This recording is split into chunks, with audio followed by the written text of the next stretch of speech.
Excuse me, నేను check చేయాలి. Bag ఇవ్వు. నన్నా? నిన్నే. బ్యాగ్ అమ్మా, ఏం చూస్తున్నారు? సార్ ఇది చూడండి. ఏంటిది? ఎక్కడి నుంచి తీసుకొచ్చావు? ఏంటిది? నా బ్యాగ్లోకి ఎలా వచ్చిందో నాకు తెలీదు. What is this? సరే సరే నడ. నేను చెప్పేది వినండి. ఏదైనా ఉంటే పోలీస్ స్టేషన్లో చెప్తుంది కానీ నడు నడు నడు.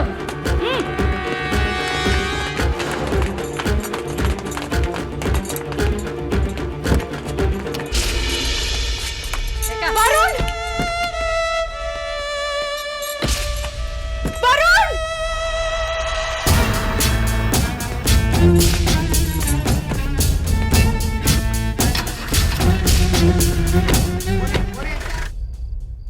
పిచ్చి కుక్కలు. ఫు! ఆ దేవుడు అసలు ఉన్నాడా చచ్చాడా?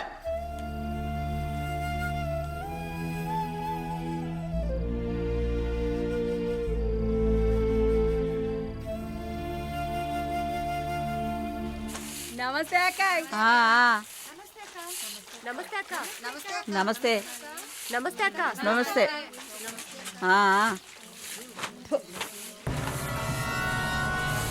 ఏయ్, అక్క పిలుస్తుంది, వెళ్ళు.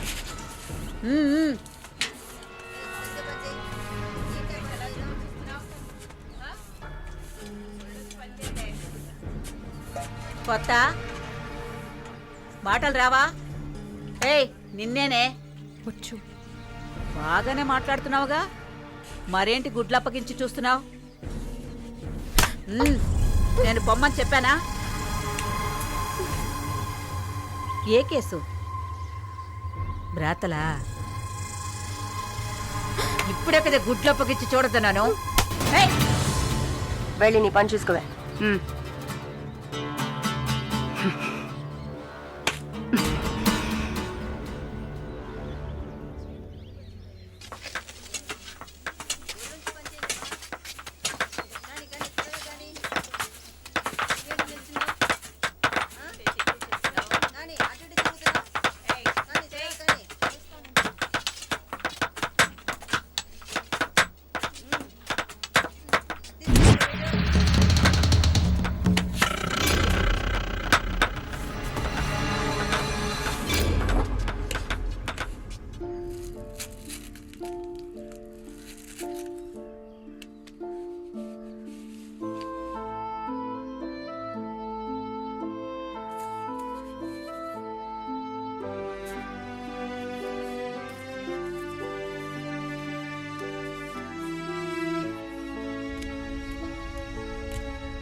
జానకి, నిన్ను చూడ్డానికి మీ వాళ్ళు వచ్చారు.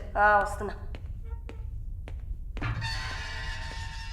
మాలిని, నన్ను చూడ్డానికి వచ్చింది ఎవరో తెలుసా? మా నాయన, అమ్మ, తమ్ముడు. ఓ, మాది పేదల కోసం, న్యాయం కోసం పోరాడే వర్గం. వెన్నుపొట్టు పొడిచేవాళ్ళని మేం క్షమించాం. తండ్రైనా సరే, కొడుకైనా సరే, చావే శిక్ష. నా మొగుడు మా వర్గంలో వాడే. ప్రేమించి పెళ్లి చేసుకున్నాం. డబ్బుకి ఆశపడి మా వర్గాన్ని పట్టేవాళ్ళని చూశాడు. విషయం తెలిసిన వెంటనే నా చేతులతోనే చంపేశాను. అప్పుడు మీరు కడుపుతో ఉన్నారని తెలీదా? తెలిసినా నేను అదే చేసేదాన్ని. నేను బయట ఉంటే నన్ను వదలరు. అందుకే పోలీసులకి సరెండర్ అయ్యాను. సరే, నా ఫ్లాష్ బ్యాక్ నీ పక్కన పెట్టు. నీ ఫ్లాష్ బ్యాక్ చెప్పడానికే మా వాళ్ళు వచ్చారుందాక. వరుణ్ కార్తికేయ, అదే కదా వాడి పూర్తి పేరు. కొన్ని స్పెషల్ సర్కిల్స్లో బాగా వినిపించే పేరు. ముందు వాడు ట్రై చేస్తాడు, తర్వాత అరేంజ్ చేస్తాడు. దానికి వాడు పెట్టుకున్న పేరు రుచి చూడడం. వాడు చివరిగా రుచి చూసింది ఒక నర్సుని. అది నువ్వే. ఇంకా ఆ ప్రకాష్ వయసు తేడా లేకుండా రేపులు చేస్తుంటాడు. పెద్ద ల్యాండ్ లాడు, దొంగ నా కొడుకు. వాడు చూడ్డానికే హీరోలా ఉంటాడు, కానీ పెద్ద విల్లన్, పచ్చి నెత్తురు తాగే మృగం. అదే వాడి అస్సలు స్వరూపం. నీ గురించి తెలుసుకున్నాను, వాళ్ళ గురించి కూడా తెలుసుకోవాలి కదా. అందుకే మా వాళ్లతో ఈ మీటింగ్.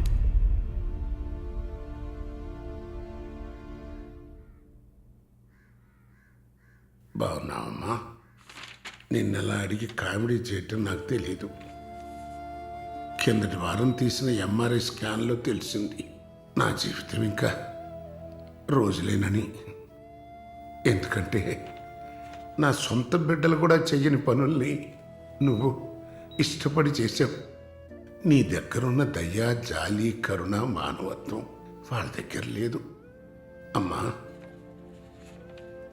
నీ జీవితం ఆ జైల్లోని గడిచిపోకూడదు. ఎందరో మహానుభావులు జైల్లోంచి బయటకు వచ్చేటప్పుడు ఉక్కు మనుషుల్లా వచ్చారు. మాలిని, నా ఆస్తిలో సగం నీ పేరు రాస్తున్నాను, మొత్తం రాసేవాడినే. కాకపోతే నా బిడ్డలు వాళ్ళకి పూర్తిగా ఇవ్వలేదని కోపంతో నీకు శత్రువులు అవుతారు. కాలాన్ని బాధపడుతూ ఏడుస్తూ వృధా చేయకు.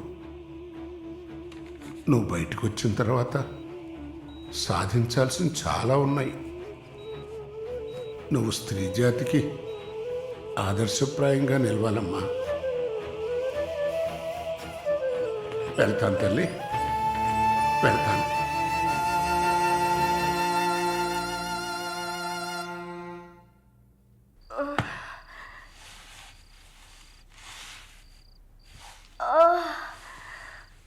అయ్యో అమ్మా, నొప్పి.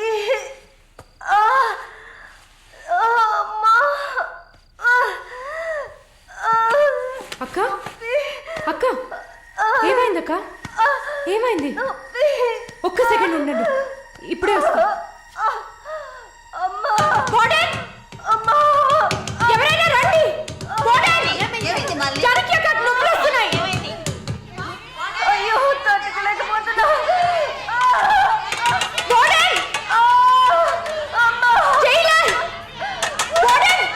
పిలవండి.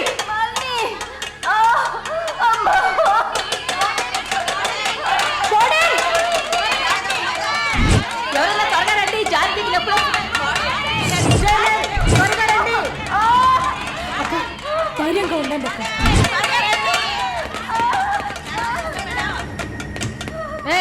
ఏమైంది? తొందరగా డాక్టర్ని పిలవండి. తొందరగా డాక్టర్ పిలవండి. అక్క, ఏం లేదు అక్క. ఏం లేదు, టెన్షన్ పడకండి. మళ్ళీ ఏదో ఒకటి చేయమ్మా.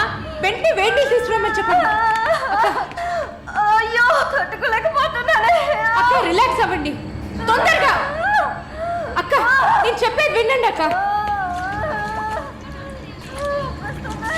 డాక్టర్ ఫోన్ చేశాను. మెసేజ్ ఇచ్చామమ్మా, త్వరగా రమ్మని. మాలని, నా బిడ్డని చూడకుండా నేను చచ్చిపోతానేమో. అలా ఏం కాదు, అంత మంచిగానే జరుగుతుంది. మీరు పుష్ చేయండి. బేబీ బయటకు వస్తుంది. మళ్ళీ చూడు, పుష్ చేసి. ఏం కాదమ్మా జానకి, ఏం భయపడదు. నీకేం కాదు. అలా ఏం కాదక్క. నీకేం భయం లేదమ్మా, మేమంతా మీ ఉన్నాం. బిడ్డ కోసం పుష్ చేయండి అక్క. అలాగే అక్క.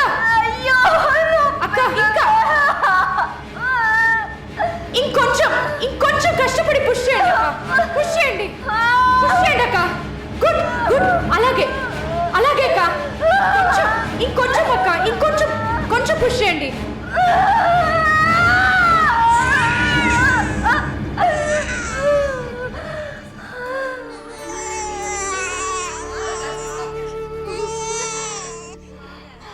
ఏం బిడ్డ మమ్మీ? ఆడపిల్ల అక్క. అమ్మయ్యా,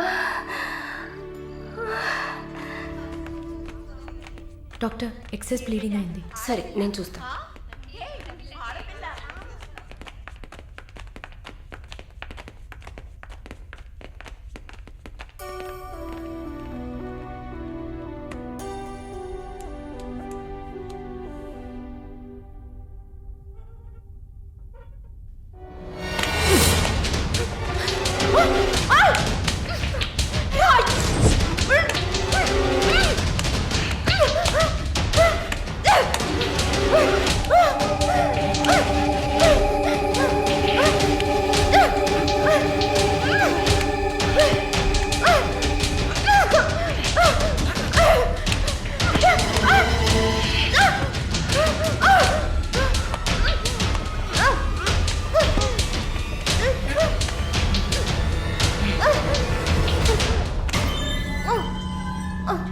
ఏయ్, ఏంటక్కడ ఆ సౌండ్ ఏంటి?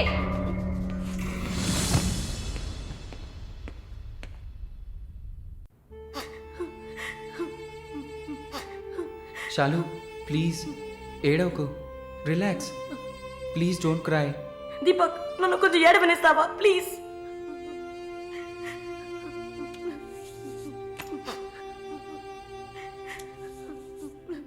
శాలిని, నా గురించి బాధపడకు.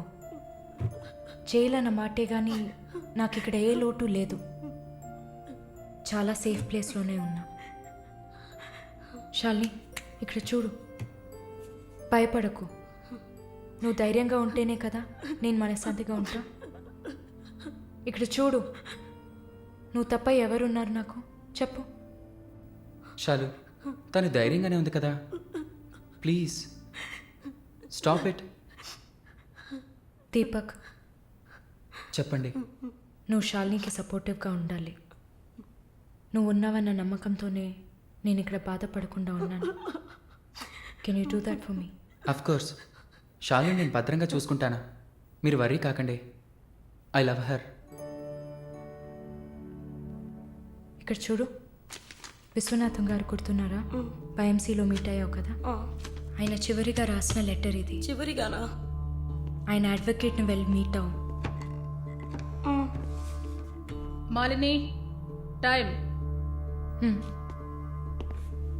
సరే, బయలుదేరండి.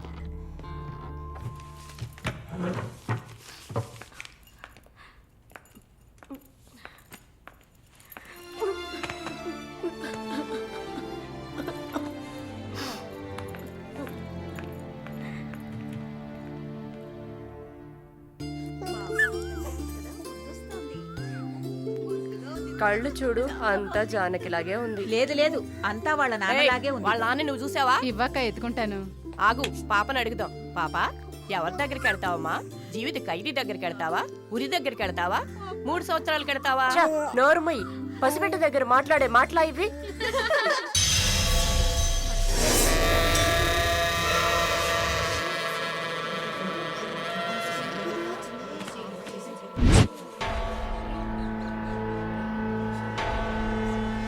ఎవరు? కృష్ణవేణి. సూసైడా లేకపోతే? ఏమో, ఎవరికి తెలుసు?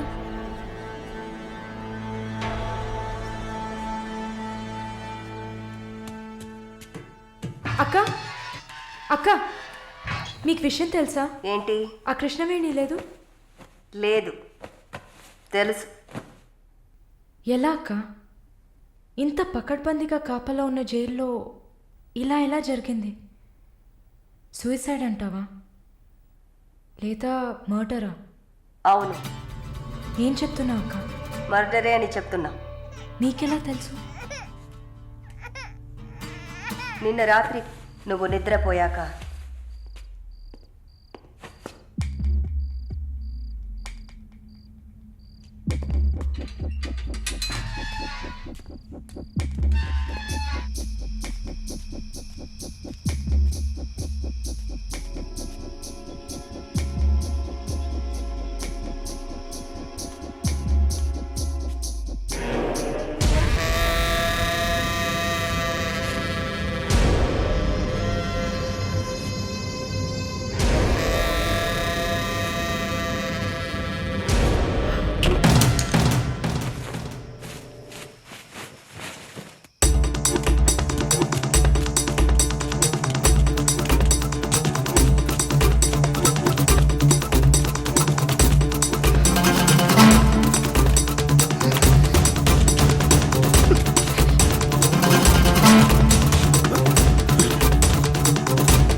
ప్రకాష్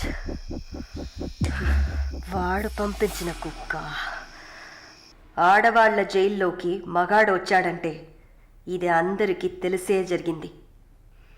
ఏమంటున్నారు? మనమంతా జైల్లోకి వచ్చినప్పుడు కానిస్టేబుల్ చేతికి గ్లౌస్ వేసుకుని ఎలా చెక్ చేసింది, ఈ కుక్కకి మాత్రం ఏ చెక్కింగ్ చేయలేదంటావా? బాగా డీప్గా తవ్వుకుంటూ పోతే అందరూ ఇరుక్కుంటారు. అందుకే చడి చప్పుడు లేకుండా ఫైల్ క్లోజ్ చేస్తారు. ఇలాంటివన్నీ ఇక్కడ మామూలే. నువ్వు వెళ్ళి నీ పని చూసుకో. దేశ రాజధాని అయిన కొత్త ఢిల్లీలో 5 సంవత్సరాల చిన్నారి పాశవికమైన అత్యాచారానికి గురైన సంఘటన అందరినీ కలిసివేసింది. 25 ఏళ్ల మనోజ్ కుమార్ అతని స్నేహితుడు కలిసి ఆ చిన్నారిని కిడ్నాప్ చేసి 2 రోజుల పాటు మంచినీళ్లు, ఆహారం ఇవ్వకుండా ఒక గదిలో నిర్బంధించి పలుమార్లు అత్యాచారం చేశారు. ఇటీవల వివాహమైన మనోజ్ కుమార్ భార్య పురిటి కోసం పుట్టింటికి వెళ్లిన సమయంలో ఈ సంఘటన చోటు చేసుకున్నట్లు తెలుస్తోంది. బాధితురాలైన బాలికను ఎయిమ్స్ ఆసుపత్రిలో చేర్పించి చికిత్స అందిస్తున్నారు. అధిక రక్తస్రావం జరగడంతో ఇన్ఫెక్షన్ సోకింది. శస్త్రచికిత్స చేసి చిన్నారి మర్మావయం నుంచి 3 కొవ్వొత్తులను, ఒక నూనె సీసాను వెలికితీసినట్లు వైద్యులు తెలిపారు. పాప పరిస్థితి చూస్తే శస్త్రచికిత్స చేస్తున్న తమకు కన్నీరు ఆగలేదని వైద్యులు ఉద్వేగభరితంగా తమ విచారాన్ని, తీవ్రమైన దిగ్భ్రాంతిని వెలిబుచ్చారు. దారుణమైన పైశాచికత్వానికి గురైన ఈ పాప ప్రస్తుతం మృత్యువుతో పోరాడుతోందని ఆసుపత్రి వర్గాలు పేర్కొన్నాయి.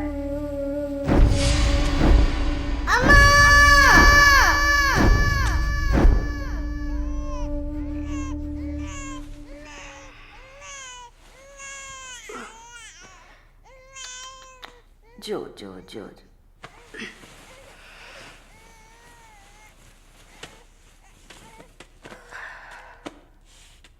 మాలిని, నువ్వు ఇంకా పడుకోలేదా? ఏంటి ఆలోచిస్తున్నావు? నేను బయటకు వెళ్ళాలి. వెళ్ళి చంపాలి. 5 సంవత్సరాల పసిబిడ్డను రేప్ చేస్తున్నారు. 70 ఏళ్ల ముసలమ్మని రేప్ చేస్తున్నారు. ఇవన్నీ వింటుంటే నా బాధ ఇంకా ఎక్కువ అవుతుంది. ఏదో జరిగింది, మర్చిపోదామని సర్ది చెప్పుకోలేకపోతున్నా. కళ్ళు మూసుకొని నిద్రపోలేకపోతున్నా. నేను వెళ్ళాలి, బయటకు వెళ్ళాలి. వీళ్ళని వదలకూడదు. నా వల్ల కాదనుకుంటున్నారా? నీ వల్ల కాదని నేను అనుకుంటానా? ప్రతి ఆడదానిలో ఒక పులి ఉంటుంది. ఆ పులి నిద్ర లేచిందంటే వీళ్ళెవరూ ఏమీ చేయలేరు. చంపేసినప్పుడు, వాడి ప్రాణాలు పోతున్నప్పుడు మనం చేసింది కరెక్టేననిపించాలి. అలా అనిపించిందంటే ఆ క్షణం మనం భగవంతుడితో సమానం. కాకపోతే నువ్వు బయటికి వెళ్ళాక చాలా జాగ్రత్తగా ఉండాలి. వరుణ్, ప్రకాష్ వీళ్ళని చాలా జాగ్రత్తగా ఎదుర్కోవాలి. ముందు నా లాయర్ని రప్పిస్తాను. నిన్ను బయటికి పంపే ఏర్పాట్లు చేస్తాను.